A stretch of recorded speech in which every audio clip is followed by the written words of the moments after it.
decided it wasn't biblical.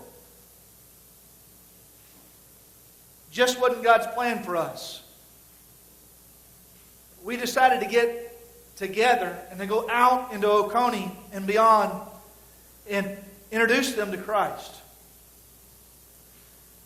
This has required us doing church differently. But here's the thing I want you to understand. It requires you doing life differently. The vision God's given us is for you to do life differently. When you read the book of Acts, their Christianity, the extent of it wasn't Sunday, Sunday, Sunday, and Sunday. When you read the book of Acts, you see sacrificial living all the time. That requires faith. When you live sacrificially, you're giving up security, you're giving up comfort, you're giving up a lot of things that requires you to trust God every day. That's the path we chose. And in doing so, we've seen lives changed. We've seen lives rescued. We've seen lives set free. I want you to watch some videos. Some of them you remember. And we want to hear from them the difference that Christ has made in their life, just for a moment. Jesus is making in my life is this month I will be sober 6 months. Since giving my life to Christ, my anxiety is much lower. I'm happier and I'm sober. And I'm loving life. Been coming to this church and I've been saved. My life's changed tremendously. It's gotten so much better just by being here. I've gotten so much peace and I've found purpose in using my talents and everything that I have to serve God. And I love just telling people about God. Just being happy in the moment and content with everything that I have. And I have purpose at home in this church. The difference Jesus is making in my life is this month I will be sober 6 months. Since giving my life to Christ, my anxiety is much lower. I'm happier and I'm sober. And I'm loving life. So what I want you to understand is, what are the alternatives? God's called us to a different ministry. One I believe is the right one, to a New Testament type of ministry, which is far beyond just showing up on a Sunday. What are the alternatives to what God's called us to? What are the alternatives to the vision that God's given us? Let me tell you some of the alternatives. Do you know in just the past year, 3 churches in our community have died? Do you remember 6 years ago when I stood and preached my call sermon very close to the date of today? I quoted for you how many South Carolina churches would die, would close their doors. This year alone, 3 in this county have shut their doors. They cease to exist. You have to ask yourselves, how could that happen? Let's look at just some sheer math. I want us to look at grace, but you apply these principles to these other churches and to the churches around us. You know, I've mentioned a couple of Sundays ago that over the last 6 years I've done at least 40 funerals. At least 35 of those were long-term members that 5 years ago or 6 years ago, you looked around and they sat right beside of you.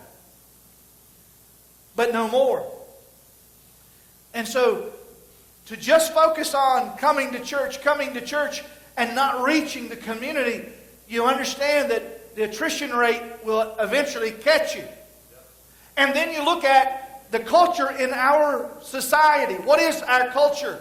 Entitlement. And the place that I find it's the worst at is the place that should have the least presence. And it's in the church. Entitlement means that I'm a member here, I give here, therefore I have rights here. Therefore, your job is to make me happy. Right? Do you know anybody makes you happy? Because I'd like to sit down and take notes, okay? But it's the prevailing culture of our society, and it has infected the church. You say, how could these three and two of these churches were huge, some of the largest churches in this county? They closed the doors. 2 weeks ago, Parkway Baptist handed the keys to the DOM. How could that happen?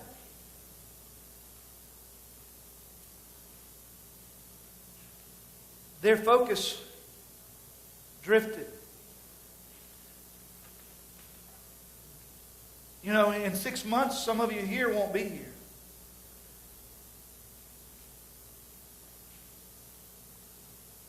Some of you will be with the Lord. And then that culture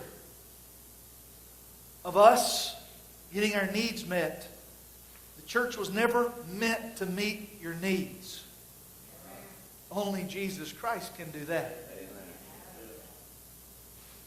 But with that culture, you have folks that shop churches. Go here for a while, there for a while, until they find a better church. And then these churches that close their doors, they succumb to that. Trying to keep the consumers happy. And as you look at these two realities and you apply it to those churches, we decided we were going to go a different path, and we were going to go and seek God's purposes.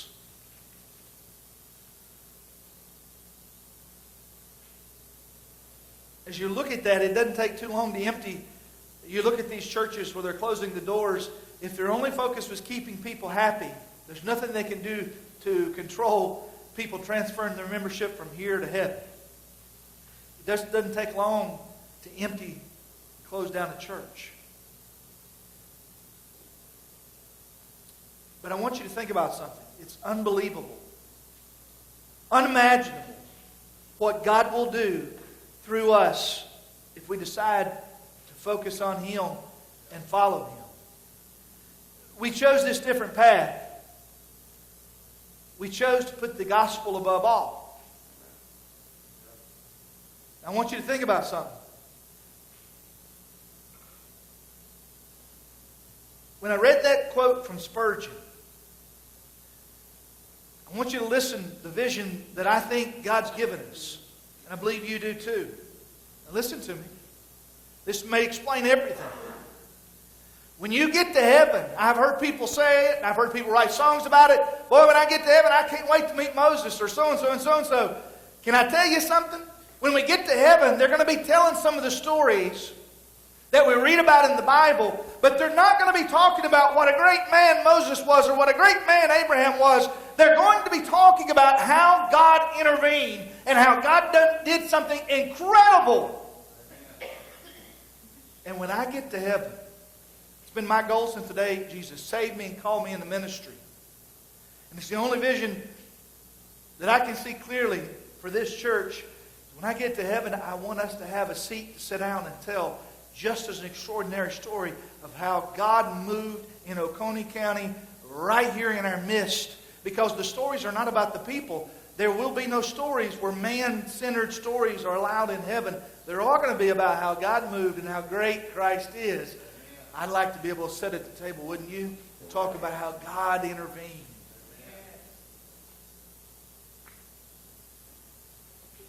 How God moved and did something that nobody could imagine. That's what it means when our vision and our focus is the gospel above everything else. It's above all the programs, the performances, the priorities, everything. And so we chose a path that requires serving others. It requires sacrifice. Listen, a lifestyle. A lot of churches will ask you to tithe. A lot of churches will ask you to give to the building program. We believe God was calling us to the New Testament model. What does that mean? A lifestyle sacrificing for Christ. Not grace. Not a personality. Not any of those. We believe He called us to a path of serving others and sacrificing for others in Christ and loving the unlovable in spite of themselves. And because it costs us a lot, sometimes it can become tiring. Sometimes we can get discouraged. That's why it's important to look back on the great things God's done in these situations and know that He can do greater things even in today's situation. He still can do and does the unthinkable. But human nature tells us, especially when we look on the past, sometimes we question ourselves and say, it just seems so much easier. Why is this path so difficult? I got to be honest with you. When I look at those videos, several other stories just like them, for me, it's well worth it. We decided to follow God, didn't we?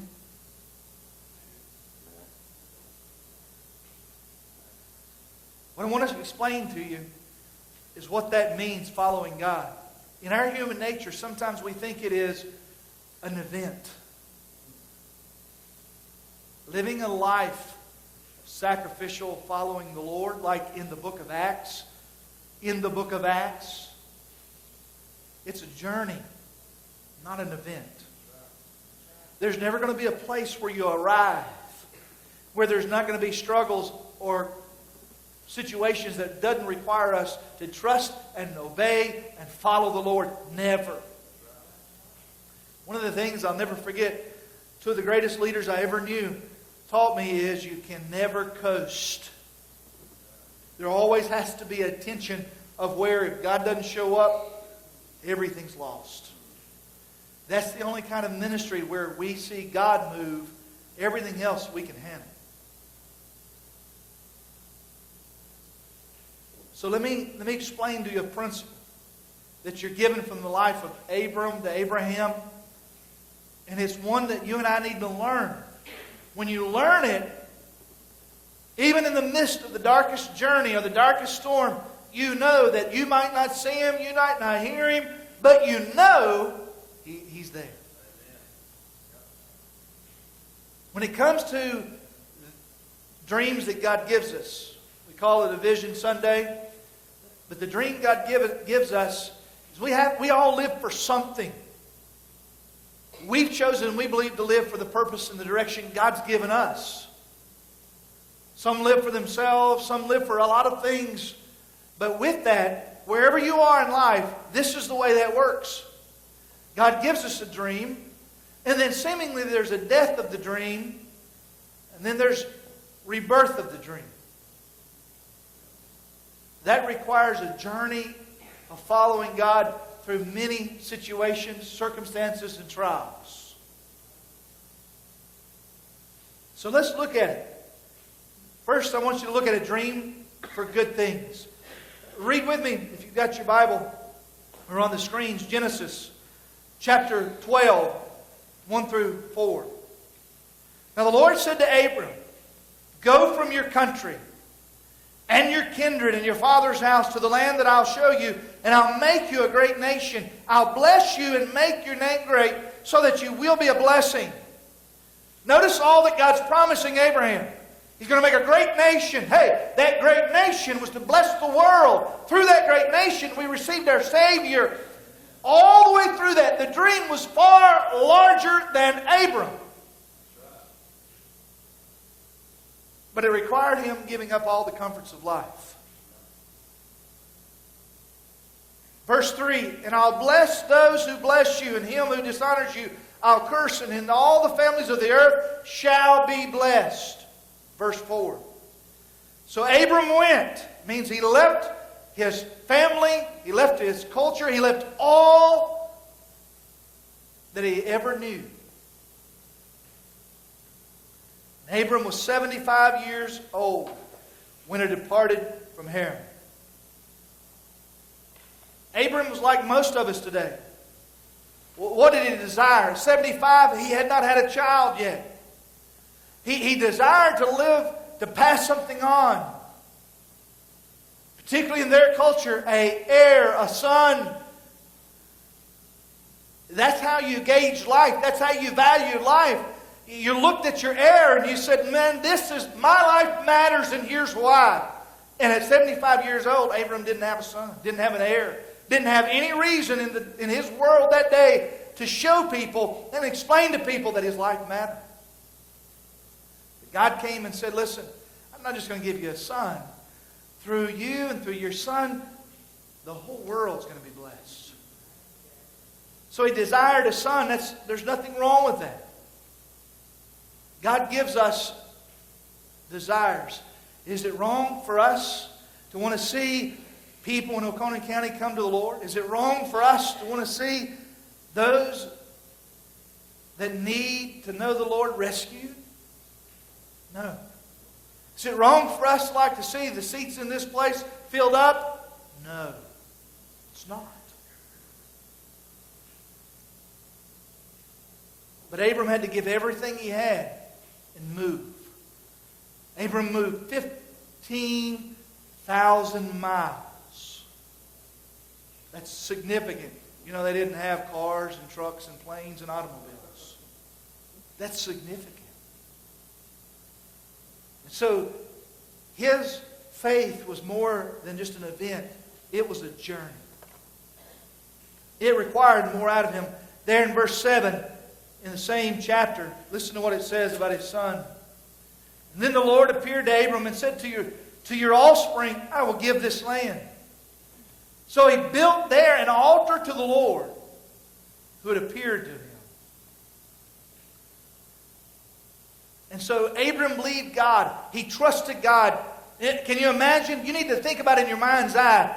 Sometimes we hear these stories, we condense them for children, we make them simple. Abram got up at 75 years old, took all that he had, left his family, and left everything that he knew. Moved 15,000 miles. But before he did, he made an altar. And he said, he offered to God. That's James' kind of faith, isn't it? Not just saying he believed God. He believed God. He moved. He did it all. See, God's given us a dream here at Grace. But you need to understand, it won't happen overnight. What will it happen? That's all up to God. Our job is to follow Him. But now, you saw where he was 75 years old, right? And they didn't have a child for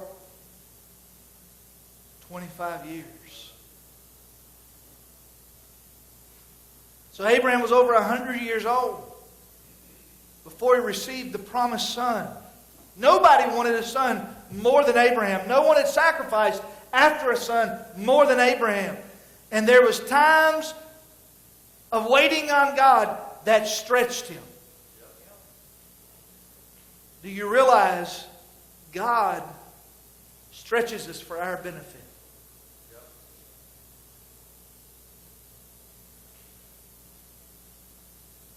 It requires trust. It requires sometimes Him removing things from us. Sometimes He needs to add to our faith. But the reality is, it's a process by which we stay focused on Him. This process stretched Abram and his wife. Stretched them. God's never going to do anything in our midst or in your life unless there's some stretching going on. That's the least fun part about it. But it's the part that does us the best. The part we need the most. Listen to what it says in Genesis 17:17.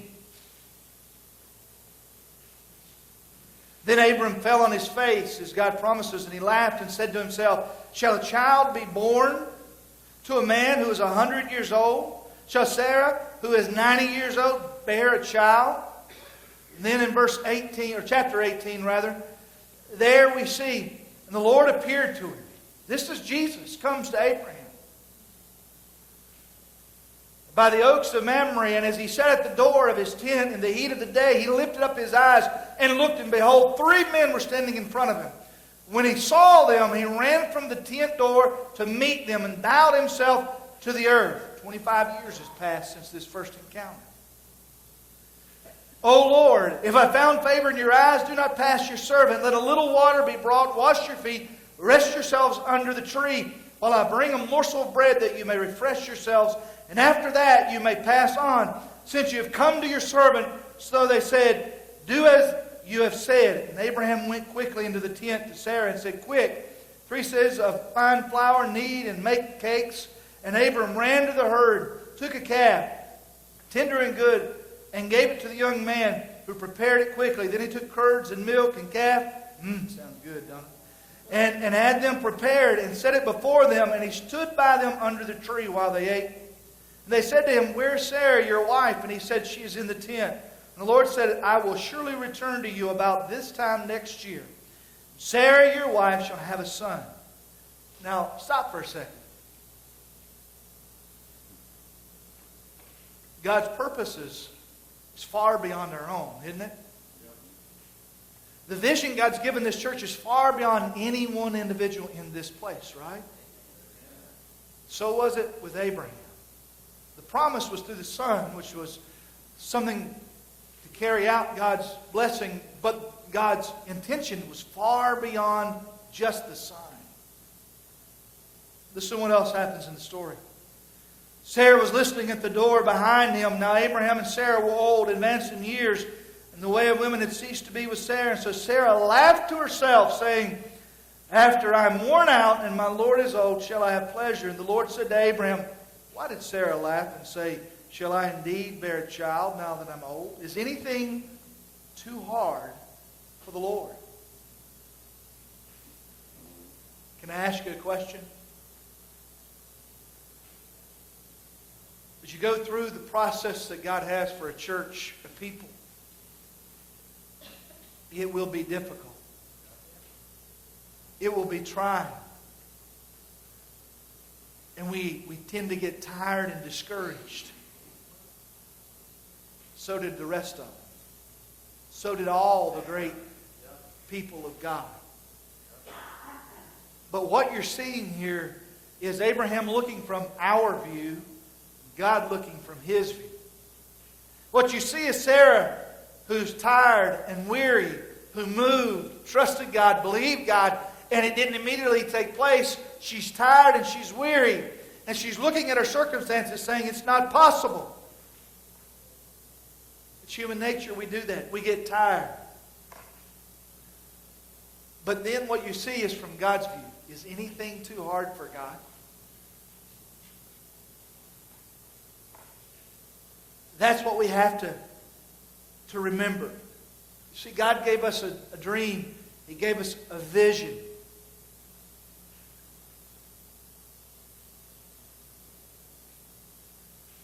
Here you see this process of stretching. But then He gives them the son. Remember, that's not all that He had promised them. That's all they're focused on. That's not all He promised them. In your life, all of us as believers, this is the way it goes. God, we see God's vision, we believe it, we trust it, we follow it. Read the book of Acts. But then there's a period when the dream seems to die. That's when the difficulties roll in. That's when the circumstances that are sometimes out of our control cause us to begin to doubt God's process and even God. But then we see the dream realized. See, there's no doubt that God wanted them to have the son, and they did. God intervened at 100 years old. Abram 100, Sarah 90 years old. No one wanted a son any more than he did. No one had sacrificed for a dream any more than Abraham and Sarah. But the question was Abraham sacrificing for God? Listen to me. Was Abraham sacrificing for God or for himself? You know, one of the things I know is the process by which God takes His people, it weeds out those that are sacrificing for themselves and those that are only sacrificing for the Lord. God does that. Why? I'm not God. And what this process was doing is they got the son, and the question has to be asked. Abraham, did you do all that sacrificing for God or just to get what you wanted? It's a question we have to ask ourselves often. Did you do it for God or for yourself, Abraham? And the thing we have to remember is God has bigger plans than we can understand. Abram's dream had been realized and his purpose fulfilled. He thought that his faith had been, realized as well. Here's what Abraham thought. This is the last chapter of my life. It's time for me to kick back, coast, take it easy, and enjoy what God's given me. You know, I find that church people live for that. Most often, in the 20 years of ministry, the question I get asked the most is, Pastor, when will it be easy? Pastor, when will things go well? I guess when they bury us is the only answer that I have. Abraham, when did it go well for Abraham? Moses, when was all the difficulties gone for Moses? When God buried himself. And so, Abraham thought, man, it's time to sit back and take it easy. I'll wait and I'll pass this baton on to Isaac. Look up here for a second. But didn't God tell him in the very beginning that His purpose in giving him Isaac was to bless the nations and the whole world? Can you look up here for a second, church? If our purpose is to bless the nations and the whole world, we will be one of the casualties of Oconee County shutting the doors. Might want to write that down. Because if that isn't our purpose. Now, God blessing us will look different in different areas of life all the way through. Pastor, the vision God's given the church, when will it be easy? Well, I guess when we don't need God, it'll be easy. When will it be fun? Well, that's all up to you. I've had a ball. I've seen lives transform. I've seen all kinds of good stuff. I can't make you happy. I don't do too good a job with my wife or my kids, so y'all are just out of luck. You know what I mean? Only you can make you happy. But when will you get to coast and it'll be easy? Maybe you ought to go talk to some of those other church leaders. When it got easy, it wasn't long before God left. See, I'm just telling you, that's what Abraham thought. Here he had Isaac, the child they'd waited 100 years for. Here he was, perfect in every way. So what did they begin to do? Enjoy him. Did God not intend for them to enjoy it? No, God intended for them to enjoy Isaac. But Isaac wasn't the only thing God had. And so we have to understand the process is always for us to trust God and follow Him. And yeah, it can become discouraging and tiresome. But I'm telling you, when you look back on it, don't look back on how it used to be much easier. Look back on what God did. Do you think Abram was the only person that God went to and said, I need you to come follow me? If you do, you have a very bad misunderstanding of how God works. Abram was the one who followed God. You say, well, but I thought God does do this. It's interesting. We went to the ark. And as you went to the ark, you looked, and nobody had ever built a boat because it never rained. But who brought them the blueprints? God. But what was their message that God gave them to give to those around? Turn and join us. But they didn't. And then further, when we went over to the Creation Science Museum, it was so interesting to me that, might be hard for you to follow this, but in the beginning there were dinosaurs. Dinosaurs got on the ark. Okay? And in the beginning, no creature ate meat. Because there had to be death before you could eat meat. And the first death occurred when Adam and Eve sinned, and then God killed the first animal to provide the first offering. Up until that point, no creatures were carnivores. But at the same time, He did make creatures with the equipment to eat meat. Does that mean that Adam and Eve didn't have a choice? Well, no, they had a choice to live in the Garden of Eden and not sin. But that didn't mean God was dumbfounded to the fact that they sinned. He's God. And the problem we have sometimes is we need to understand things from God's view, but also understand that we still have a responsibility to follow Him. And so here's Abraham. So what was all that about? The point of all that was God intended to save the world through Isaac. Abraham thought, I'm just going to sit back and take it easy and enjoy God's provision. God's got this. No, you and I, if we don't get up out of the seat and serve, sacrifice, and live a life daily of reaching those around us, daily showing them the difference of Christ. If your Christianity doesn't go beyond this walls, if your life, and here's the only place you live a pure life, woe is you. Abraham thought he got to a place where he could coast and just take it easy. It was all good. Somebody else's responsibility. Listen, God had a plan. But part of that plan is you to take responsibility to serve and sacrifice and follow God. There is no and or. It's yes. Let me show it to you.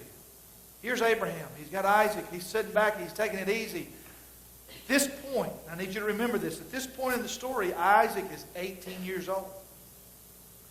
And over the last 18 years, what's Abraham done? He's doted on him. He's done his life is centered around Isaac. Because Abraham thinks his only piece of the puzzle was Isaac. What did God tell him when He called him out of his land? Through you will bless the nations. Let's look at the death of the dream, Genesis 22. And after these things, God tested. When everything seemed to be just perfect and set up and going fine, God tested them. When Abraham thought, all my goals have been realized, all the sacrifice that I put in, it's been worth it. Oh, what happens? The test. Those of you that have come to Christ in the last year, listen, Christianity isn't difficult. It's the best life there is. It's not hard to live unless you're faking it. But there will be tests. Why? Because they keep us centered on God, not our pleasures, not our comfort.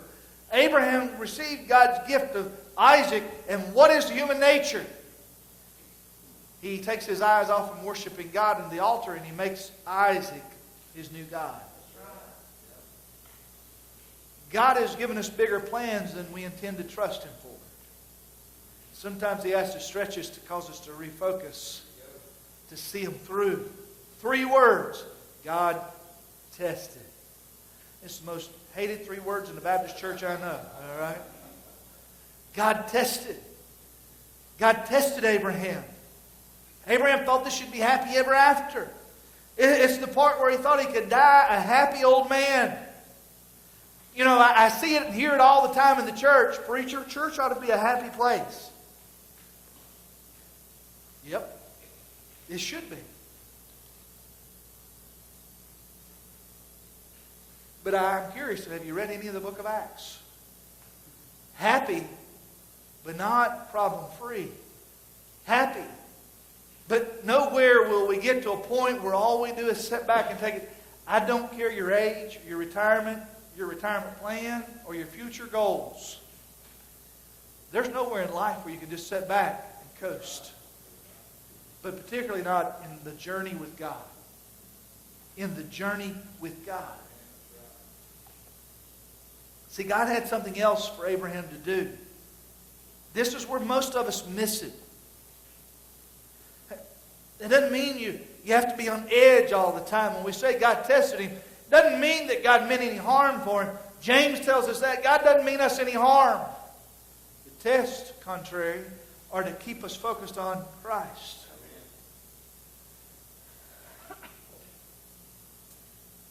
The Christian life is not an event, it's a journey. Let me ask you a question. Are you on the journey?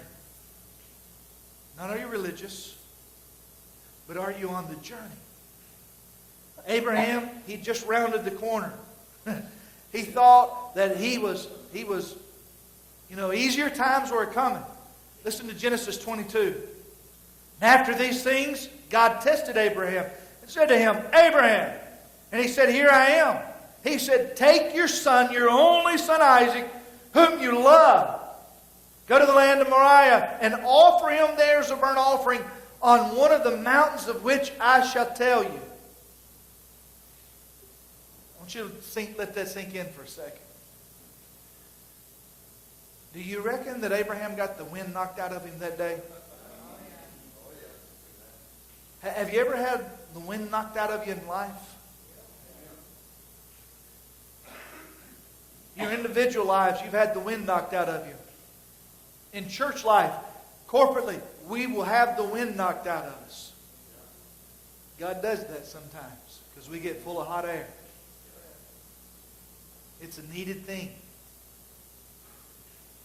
That day, he got the wind knocked straight out of him. Can you imagine?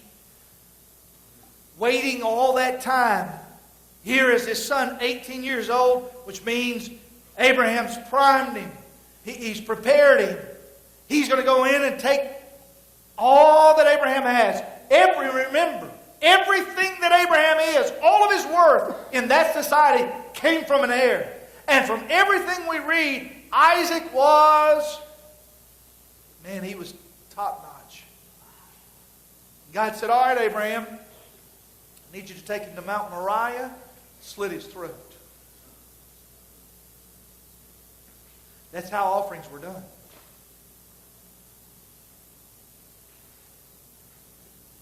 He said, take the son, take the blessing, take the promise, take the answered prayer, the dream. You might be in Abraham's situation somewhat today. And he says, take it and destroy it. Whatever God's promised you, listen to me. If you're going to see God's power in it, you're going to have to first take it to the altar. And God said, Abraham, I need you to take him and go sacrifice him to me. Whenever the blessings become more important than the blessor, we have exchanged the God of creation for some created thing. See, this is the ultimate test. Isaac is everything to him. Everything Abraham is wrapped up in Isaac. Everything. All of Abraham's affections had become adoration for Isaac. It means he began to worship Isaac and forget about God.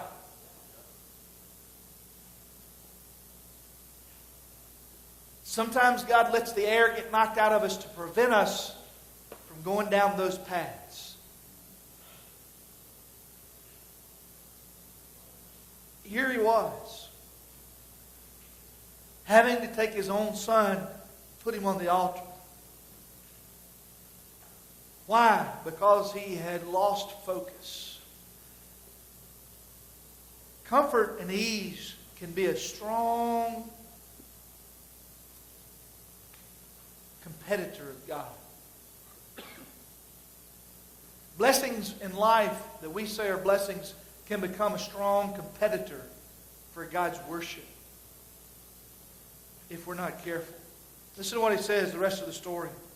So Abraham rose early in the morning, saddled his donkey, took 2 of his young men with him and his son Isaac, and he cut the wood for the burnt offering and arose. And he went to the place of which God had told him. And on the 3rd day, Abraham lifted his eyes and saw the place from afar. It's interesting where this place is. And then Abraham said to his young men, Stay here with the donkey. I and the boy will go over there and worship and come again to you. And Abraham took the wood of the burnt offering and laid it on Isaac his son. His 18-year-old son knew what was going on. And he carried his own wood for his own death to the mountain.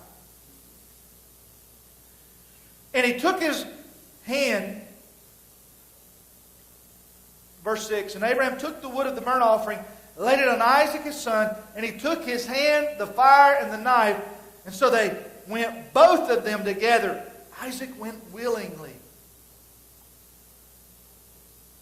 Do you understand that God opened Abraham's eyes?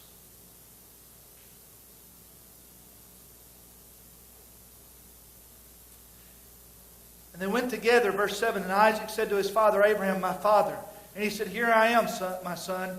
He said, behold the fire, the wood, but where's the lamb for the burnt offering? Abraham said, God will provide for himself the lamb for a burnt offering, my son. And so they went both of them together. It's an incredible passage to read. You know where they were, right?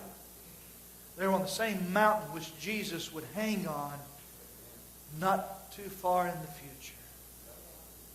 Same place.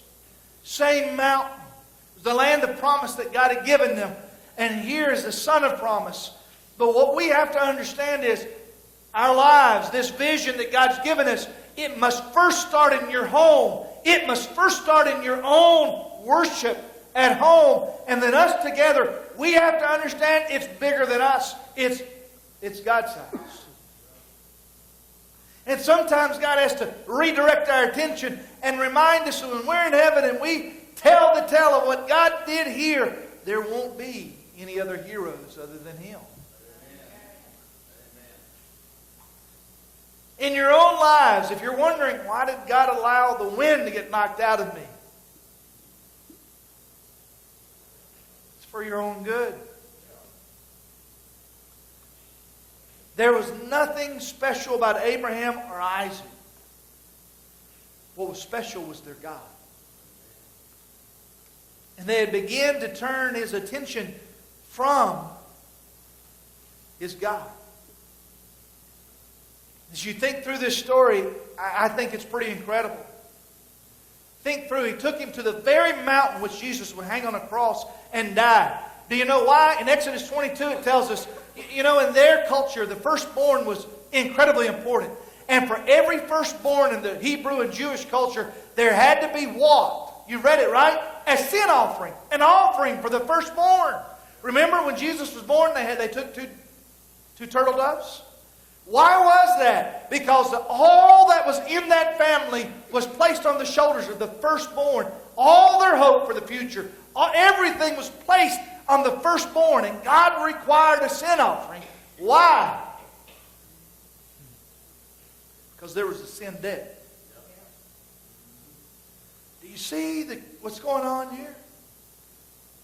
God wanted to remind them of who the Savior was, who they worshipped. And there's the conversation. Through all of their history of the Jews, the Hebrews and the Jews, the firstborn had to have a sin offering. Because there's a sin debt to be paid. There's the gospel. Did you hear it? Did you hear it? Isaac said, hey Dad, where's the ram? See, you thought they were going up there to offer Isaac. That was all about him trusting God for what he could not provide. Man, Abraham couldn't provide. What did Abraham answer him?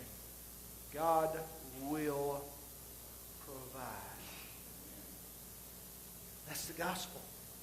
God provided through His Son.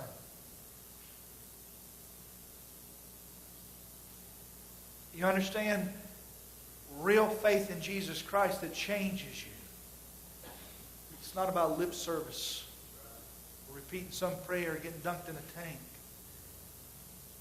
It's about genuine faith in God. When there's genuine faith in God, faith always produces what you see here. Real faith. Abraham took his eyes off of God and placed it on the situation. But he trusted God. He recognized God's leading. Let's look at the dream reborn. A dream fulfilled by God. Listen to Genesis 22, 9 through 19. Why is that significant? Remember Spurgeon's quote? Do you honestly believe this Bible? Do you believe it when you see what God did through Moses and took His people out? Do you believe it when you read what the disciples did in the book of Acts? Do you believe it? then you have to understand what Spurgeon said. That same God wants to do as mighty a things through us as He did through them. And so when we get tired, when we get weary, when we get discouraged, we have to refocus on our God. The one who gave us the dream. The one who gave us the vision. Don't you figure that Abraham, as he headed toward that mountain, yes, he said these things. Don't you figure he was pretty down and tired and discouraged? He'd waited over 25 years for the son. He had the son. Now seemingly it was all going to slip away. But he trusted God. There will be some very dark times and difficult times and valleys if we're to see God ever do anything God-sized here. Or anything that God can get the credit for. But you have to understand, if we keep our focus on Him, trust Him, He'll see it through. Because when He gives us a dream, well, God is always truthful. And situations around us occur that causes us to doubt Him, but the reality is He never changes. Same yesterday, today, and forever. We just have to continue to focus on Him and trust Him for the final ending. Listen to the dream reborn. Genesis 22, 9 through 19. And when they came to the place of which God had told him, Abraham built an altar there, and he laid wood in order, and bound Isaac his son, and he laid him on the altar on top of the wood. Then Abraham reached out his hand, took the knife to slaughter his son. But the angel of the Lord called to him from heaven and said, Abraham, Abraham. And he said, Here I am. He said, Do not lay your hand on the boy or do anything to him, for now I know that you fear God. Hello. Do you think God did not know Abraham? Sometimes folks don't understand the language of the Bible. He said, Hey, wait a minute, don't kill your son. Now I know that you fear God. Do you remember what I told you? God gave him the blueprints for an ark when it had never rained. Do you think God didn't know? Or was the purpose of this for Abraham to figure it out? Seeing you have not withheld your son, your only son, from me, Abraham lifted up his eyes and looked. Behold, behind him was a ram caught in the thicket by its horns. And Abraham went out, took the ram, offered it up as a burnt offering instead of his son. So Abraham called the name of that place, The Lord Will Provide. And he did on Calvary, because it was Calvary is where this place was.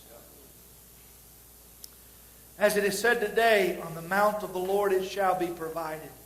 The angel of the Lord, Jesus, called to Abraham a second time from heaven and said, By myself I have sworn, declares the Lord, because you have done this and have not withheld your son, your only son, I will surely bless you. Isn't it interesting? God didn't withhold His only son. And I will surely multiply your offspring as the stars of the heaven, as the sand that is on the seashore, and your offspring shall possess the gate of his enemies. And in your offspring shall all the nations of the earth be blessed, because you have obeyed my voice. So Abraham returned to his young men. They arose and went together to Beersheba, and Abraham lived at Beersheba. Can you get a mental picture of that for a second? 120-year-old Abraham taking his son up to Mount to offer him as a sacrifice. See, God knew all the time. But the purpose of God stretching us, the purpose of God testing us, is so that we know we stay focused on Him. That's the purpose. As you think about that, it's incredible to me. You say, why does God use this process? Listen, you might want to write this down. Our trials and tests, they're like immunizations. They keep us immunized from false gods, from worshiping other gods. God always was going to supply what Abraham could not of his own supply. what you and I cannot of our own supply. If the vision that we have here at Grace is our vision, why should we not fail? But if it's God's vision, how can we not succeed? Romans 8:28, He who did not spare His own Son, but gave Him up for us all, how will He not also with Him graciously give us all things? There's nothing we can do here without God. There's nothing we have to offer to the community. Can I ask you a question? If we go on as a church and we don't go in such a fashion that we have to trust God, what do we have to offer the community?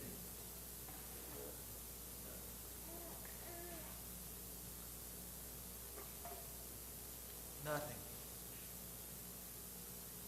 But God sent His only Son, the only payment. See, God didn't withhold from Abraham, and He doesn't withhold from us. It's a call. Listen, look up here. It is a call for sacrifice. God's called us. The vision here is not for an event, Sunday religion, but for a sacrificial living all the time. An Acts New Testament church for us to sacrificially live through the week, where God can see the power where people can see the power of God in our lives. There's a call. God's calling us to follow Him on this journey, this walk. This morning, God's calling some of you in this walk. The call is sacrifice. But anything that you sacrifice for God, it will not diminish your life, not one little bit.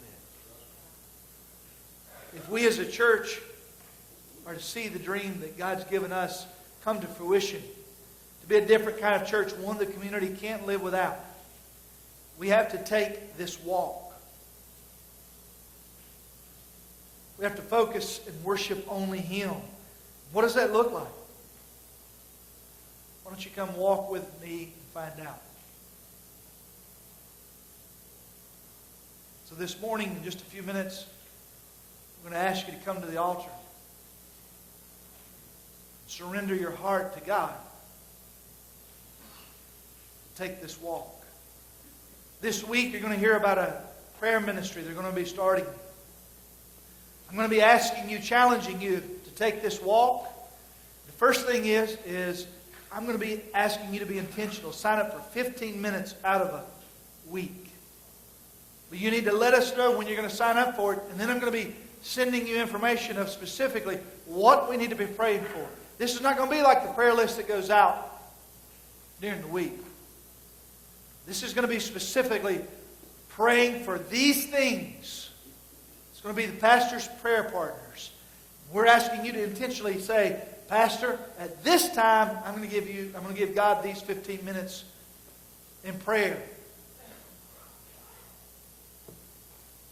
Is God calling you to come and walk? Would you bow your heads this morning?